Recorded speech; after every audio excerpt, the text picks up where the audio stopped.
So, welcome back to this fourth week lecture, and this is the fourth lecture, lecture 19, and here we are going to talk about team performance. So far we have been discussing about individual performance, but in addition to that we are also going to manage the performance of the team. And when it comes to managing team performance, we have to see that how we are going to take up those steps which we have taken up for managing individual performance. Now, why we need to discuss team performance? Because the characteristics of a team differs from an individual. In case of individual, what happens? He has certain goals and objectives. Okay. He has a reporting officer. He is going to manage his performance, and that is going to be monitored and supervised by his immediate supervisor. But in case of team performance, what happens? That there are a number of individuals, maybe 5 to 7, who are similarly placed, right. They have a common goal and objective, and everybody is supposed to contribute to the goals and objectives of the organization. So, in a team you are also going to measure the relative contribution of the individual and the contribution of the team as a whole. Say for example, when we are talking about team performance, there is an individual, say I, and he is being managed. So far as his performance is concerned, there is a supervisor, there could be a subordinate, there could be peers, there could be customers, okay, and then you are going to involve some of them in the evaluation process. But in team, what happens? You have a number of people who are similarly placed, right. So, these are 5 people who are going to work in a team. So, all these people are going to be a part of the team. So, all of them are going to be interrelated with this. In that way, it is going to be something like this, right. So, you see that everyone is connected with everybody, right. Okay. So, here the kind of synergy that is produced is much better, right. And you are, when you are talking about team performance, you have to see that how it is going to be managed using the same processes, or you are going to adopt a different process. And it is very important to see that when you are talking about team performance, you look into the processes, and the processes are more or less same, that you are going to have certain prerequisites, you plan about team performance, and then accordingly you proceed. So, team is something different compared to individual, and that is why when we are talking about team performance, we have to see that how we are going to manage team performance. So, team has a different kind of characteristics, everything is shared including leadership, they have a common norms, and with this assumption we proceed further to discuss about team performance. Now, when I am talking about team performance, what is the target? Both how individual has performed in the team, what is his contribution to the team, and the performance of the entire team. So, everything is to be considered when you are going to look at performance management system for the team. So, you are considering the individuals and his relative contribution as well as the entire performance of the team. So, when you are, it comes to developing a performance management system for measuring team performance, looking at team and its performance. So, you are going to design a system which is going to help facilitate this process for effective performance, right. And if you are not going to implement it properly, then it will have bad consequences. So, there could be a lot of dangers, because some of them may not be working, some of them are not performing at all. So, at the end of what happens, only few people are doing the job, and everybody is getting the share or the credit for performance. So, there are a lot of issues related to group dynamics or team building which might come up. Okay. So, we need to ensure that team is really working as a team and it is able to perform well. Otherwise, what will happen? You are not going to meet the targets and objectives of the team, right. So, when we are going to consider team performance, we have to see that how it can be improved, what are the things that need to be looked into, right. So, if you are having a team, basically it is designated with a particular task or target, right. It means the team is supposed to meet certain standards, certain targets which has been given to you, right. Now, as a team, it is responsible for achieving those targets and goals, right. But it should not be linked or with other organizational processes and requirements, because teams are mostly working independently, though they might be supervised by senior people, right. But team as such has been given a task, like for example, if there is a project team who is working, right, on a particular project. So, the team is responsible for the execution of the project, starting with start, execution, implemented and successfully completing the project, right. So, the team is responsible for that, and so the team has to look into that and should not be look into other factors. Now, the another thing is that you have to see that who are going to be part of the team. Okay. So, make sure that you are going to have a heterogeneous team, right.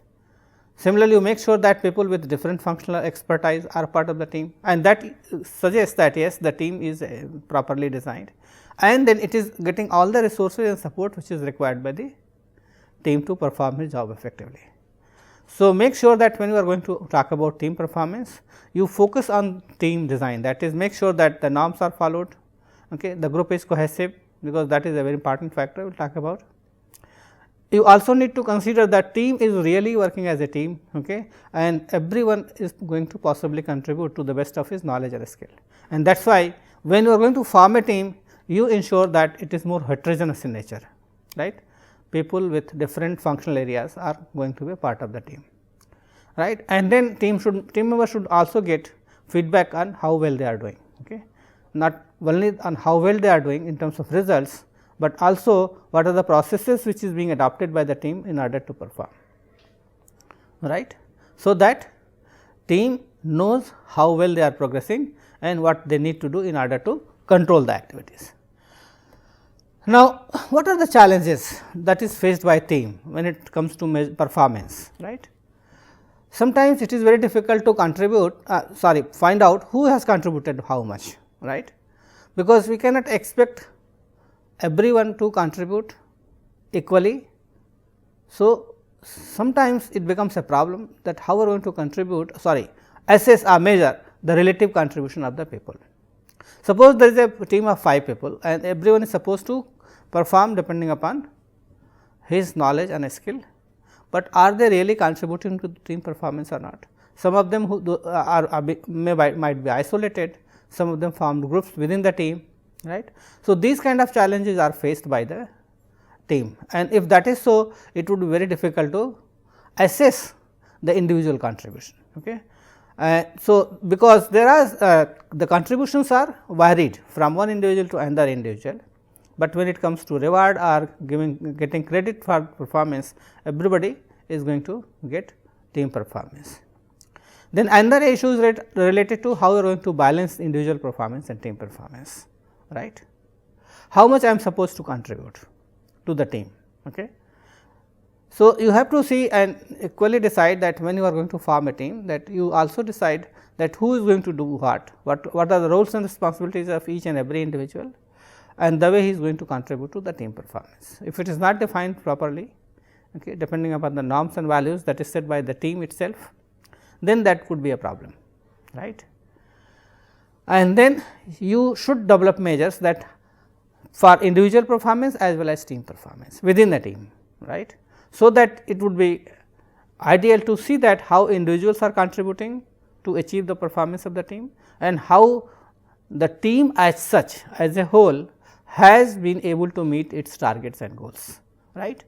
So, the 3 issues here is that how we are going to identify the extent to which individual is going to contribute, how we are going to measure his contribution, okay, and you are also going to see develop measures and standards in terms of measuring the performance of individual as well as team for the performance. Now, it all depends upon 2 factors, okay, that what kind of teams we are going to have. Now, if you look at team, there could be different kind of teams working in the organization. There could be groups or teams or service teams to start with. Then you have project teams, okay, and finally, you might be having teams which are networked with each other, but they might not be face to face connected with each other, but they may be connected through internets and other electronic devices. Okay. So, if you look at this, what happens, the level of hierarchy changes from work or service teams to network teams. Okay. So, you are going to have more a taller structure in the first place when you talk about work and service teams, right. Less flexibility is available. When you move to project teams, flexibility is more, right. And when we are talking about network teams, it is more horizontal in its structure, because everybody is similarly placed. And this factor is very, very important. This is what we know as configuration, how members are configured, right. Configuration means how they have been structured into roles and relationships. So, we are talking about the structure, okay. Whether the structure is very, very static or it is very, very dynamic. Okay. So, if you have a configuration that is very, very static, you have a standing reporting relationship for the groups and the teams, and you have formed groups and they are going to report to some person, and everybody's role is very well defined, okay, and they are doing their job. Another factor that is taken into consideration is how complex the task is being performed. And when we are talking about task complexity, it depends upon two things, that is whether they are going to perform routine descriptive activities which is well defined as per the roles and responsibilities, or they are going to perform certain jobs, right, which is not routine in nature, which is complex in the sense that it requires different sets of knowledge and skill, okay, and there is no solution. It means that there is no ready-made solution that is available for the job, right. So, it all depends upon the knowledge and skill of the individual. Say for example, those who are engaged with creativity and innovation like R&D people. Okay. So, R&D people are going to perform more non-routine job compared to those jobs which are being performed in the departments, like in the production department where you have set schedules, set production systems, set standard processes to perform your activities. So, which that is becoming more routine in nature. So, if you look at these two departments, production department and R&D department. So, the level of complexity increases from routine to non-routine, because R&D is involved in something that is more creative and innovative in its approach. So, we have to see that if the task complexity is high, right, and similarly the configuration, the structure is more dynamic in nature, where people keep on changing their places and positions, they are connected distantly, okay. They have a structure which is much more flatter in nature, that is what we call a horizontal structure. So, what happens in this kind of things, if you are thinking about it, you are talking about a team which is going to be much more difficult, right. So, the team working is much more difficult in network teams, because here you requires highest level of cohesiveness among each other, because all members are similarly placed. So, if all members are similarly placed, what will happen?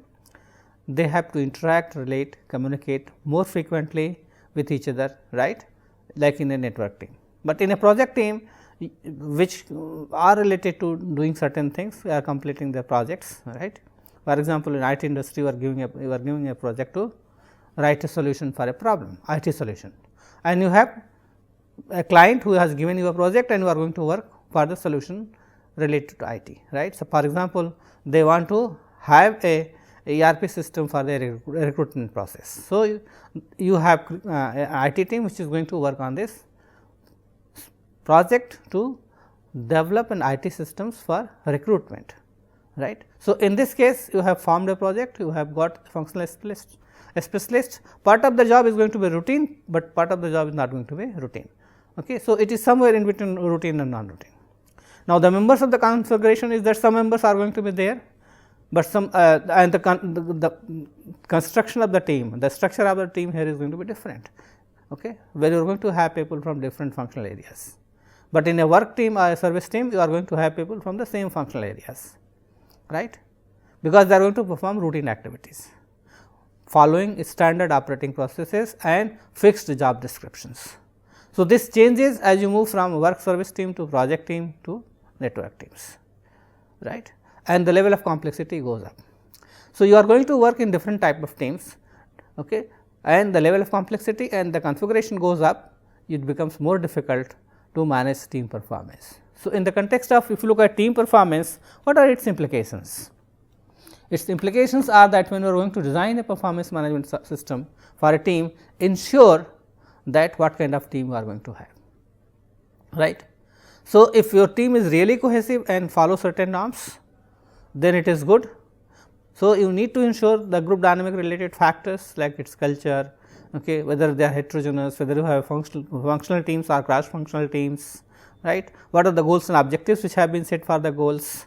So, you need to take care of all these factors, that is very, very important, right. So, when you are going to design a performance management system for team, you need to identify what kind of team you are going to have. Are you going to have a static team doing standard operating processes, or it is a very dynamic team, okay, which is involved in non-routine activities. Because when it comes to measuring performance, you need to identify that for a non-routine, a dynamic team, what would be the goals and objectives, right, whether the group is cohesive or not, what kind of culture is there, what kind of norms and values are followed by that particular team, right. So, all this has to be identified depending upon the kind of team that you are going to have, right. For a virtual team, the performance measurement would be different compared to a team which is physically working on a particular project, right. So, you need to take care of these factors like have a very cohesive group, it is very, very important. What I mean to say by cohesiveness is that people interact, communicate more frequently with each other, they understand each other, they try to help each other, they have trust among itself, right, I mean the members. So, if you are going to look into these factors, probably you are going to have a more cohesive team, right. So, if the level of cohesiveness that is required would be less in a work team compared to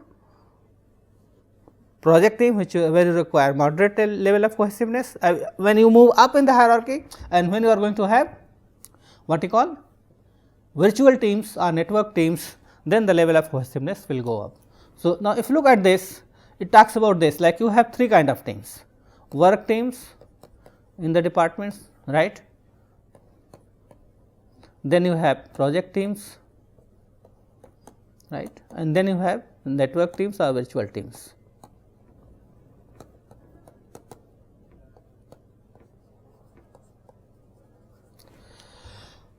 Okay. So, a structure, need to look at this, you are going to for a more stable structure, more mechanical form of structure is required, less stable, and here you require a more organic structure. When it comes to norms, group norms, yes, low, medium, you require a more high norms, because everybody has to follow the same thing. Then coming to cohesiveness, again here it is low, it is going to be medium, and it is going to be high. How we decide about these things? It depends upon what kind of team you are having, whether you are going to have a work team, or whether you are going to have a project team, or whether you are going to have a network or virtual teams. Okay. So, depending upon the configuration of the team, okay, you are going to decide the design of the team. So, the cohesiveness and this factor is very, very important and related with each other, right. So, and then when it comes to measurement, you have to see that what kind of approach you are going to use. Okay. For individual, you can go for self appraisal, okay. For group, you can go for multi method approach, where you are going to use a number of raters, right. For example, all these members of a team could be involved in the assessment of the performance. Their supervisors could be involved, the HR managers could be involved, right. And the measurement has to take place not only on the outcome, but also on the processes which are related to how the team has done the job, right, in terms of its cohesiveness, in terms of its relationship, right, in terms of its interaction, in terms of its communication, related to decision making, problem solving, all these areas are related to the processes. So, they are to be measured on these outcomes as also the results. So, you are going to measure the behavior as well as the results, and see that what type of changes has been brought in by the team in the long term in terms of contribution to the performance of the group or the organization. Moving further, let us see that how we can go about increasing cohesiveness for better performance, right. So, these are very, very important factors. Okay. Now, if you look at some of these targets like goals, memberships, interaction size, whether members are competing with each other or not, whether it is linked with the reward, where the team is placed, location, and how much time is available for them to perform the job, right. So, these are the target areas, right. Now, if when it comes to about increasing or decreasing cohesiveness, that is very important, because the performance of the organization depends upon this, right. So, you need to ensure that yes, you need to build an agreement, make sure that the group is heterogeneous. It means that people from different functional areas are part of that, right, and everything is restricted within the team. Okay. And if you are going to make a bigger team, then what will happen? That decreases cohesiveness, and if you do not allow team to interact outside the team, that also decreases what you call cohesiveness. So, these factors on these accounts basically are related to what you call, these accounts are related to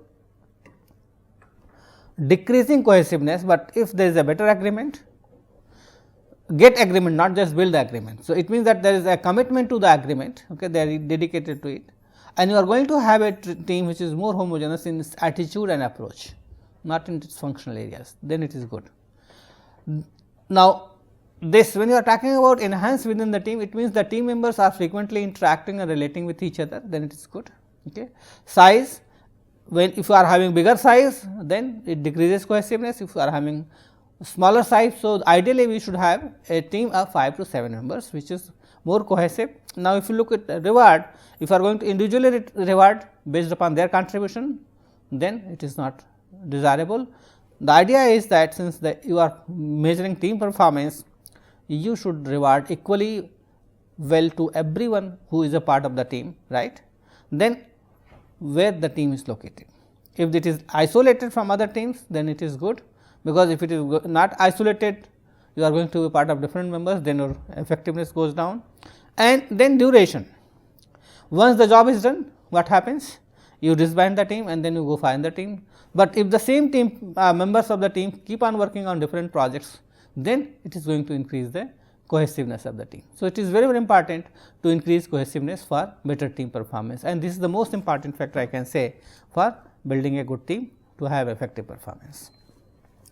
Another factor which is important is norms, that how norms and cohesiveness is related, right. So, if you have set performance norms or standard norms, okay, then what actually happens? If performance norms and group cohesiveness, if it is to be related, now you see what happens, that if cohesiveness is high and performance norms are positive, then what happens? You create a situation which is more desirable for best performance. So, this you create a best situation for high performance. But if group has not set certain norms for meeting performance, it means that they have not decided about roles and responsibilities, how they will proceed. That is what norms means, the standards and processes through which they are trying to achieve these goals. So, if it is set properly, we can say that yes, it is a positive norm, otherwise it is a negative norm, right.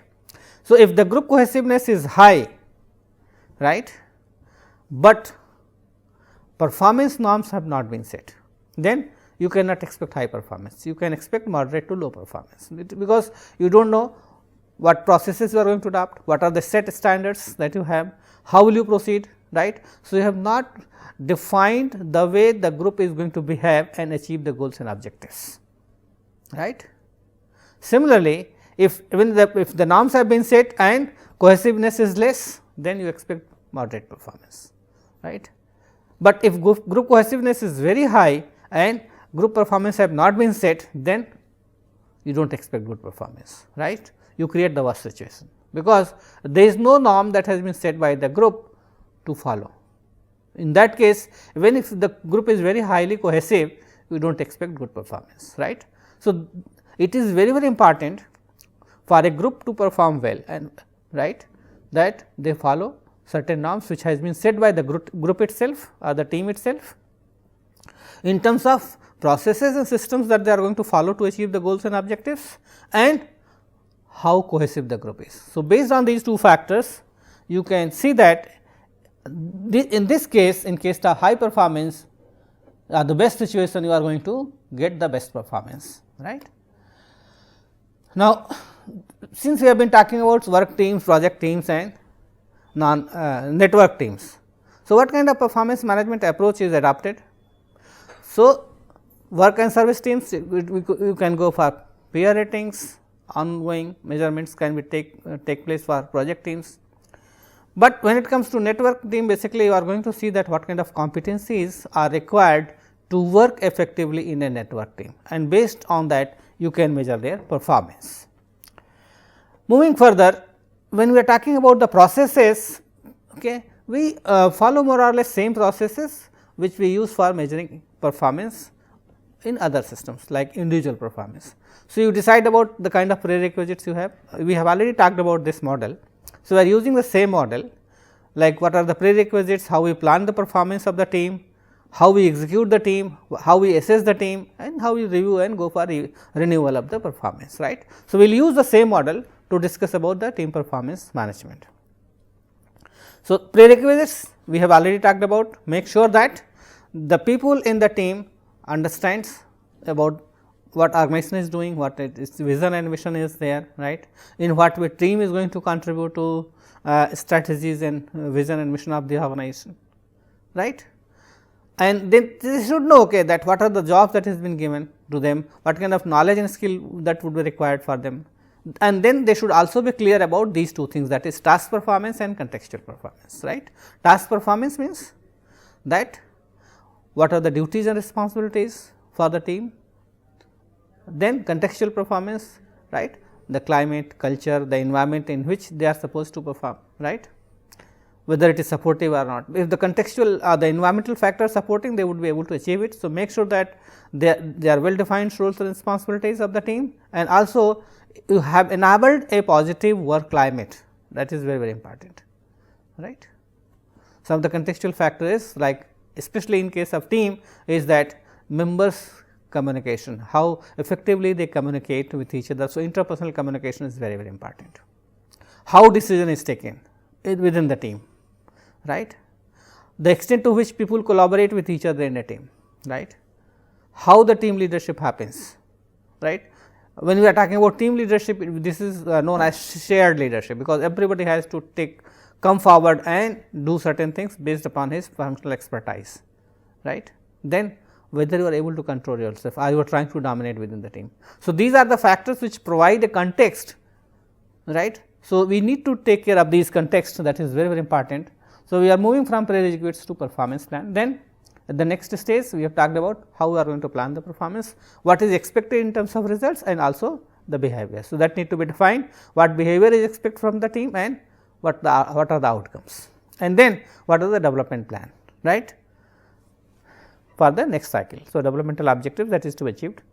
Then you are going to execute the performance. So, in comes to execution, you see what are the responsibilities of the team, like whether they have been able to achieve the goal or not, the extent to which they are committed and dedicated to it, right. And then you have feedback. This feedback is received from each other, all the members from all the members of the team for each other, and then it is also given by the supervisor.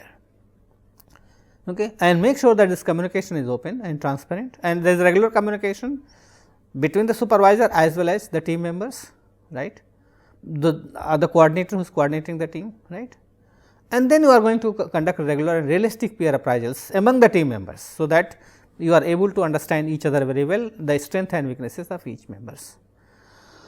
Then the supervisor, who is supposed to be responsible for ensuring that team is doing its work or not, they are going to observe and document the team performance, and they are going to see that how each person is contributing to team performance. So, they are measuring both, right, when it comes to execution, not only the team performance, but the relative contribution of the performance. It is possible only when they have gone for observation, documentation of what everyone has done and contributed, right.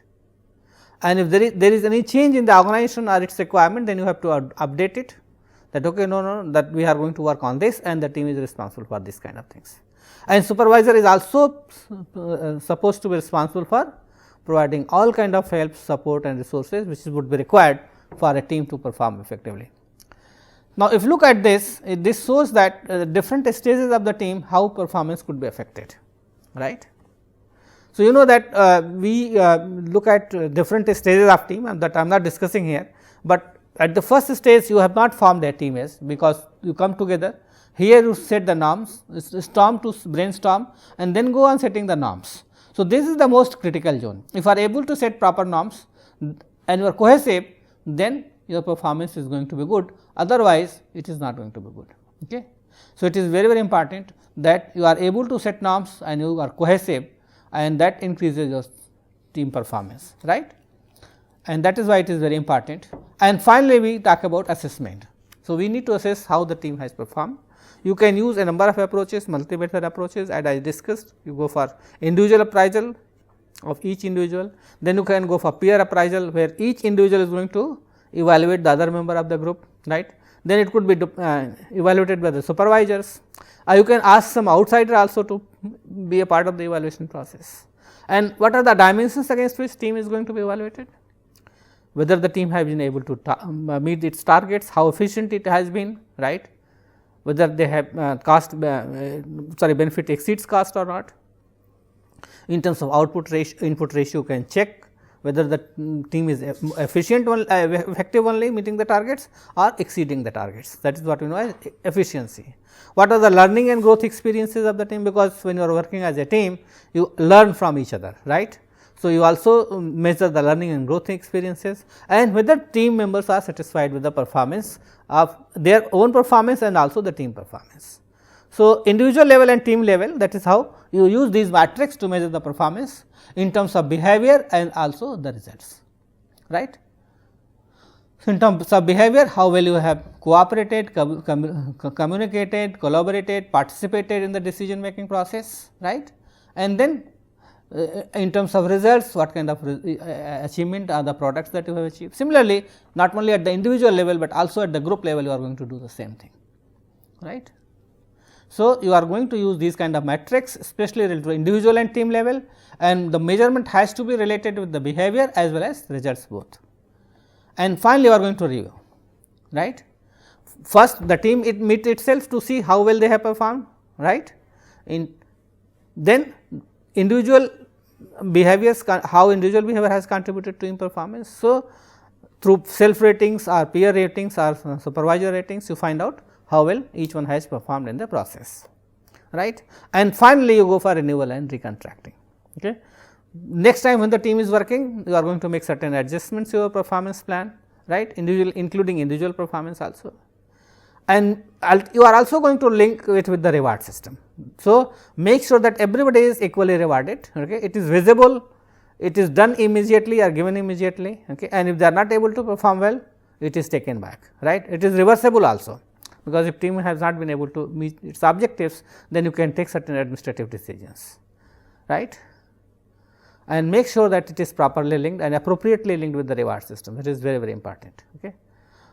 In some cases, if somebody has done contributed more, you can go for variable reward. It means those members who have contributed better, they could be proportionately rewarded, but then you have to justify and identify how each member has contributed in terms of their relative performance, because if you want to individually say promote or reward people in a team, then you must know how each one has contributed. Thank you very much.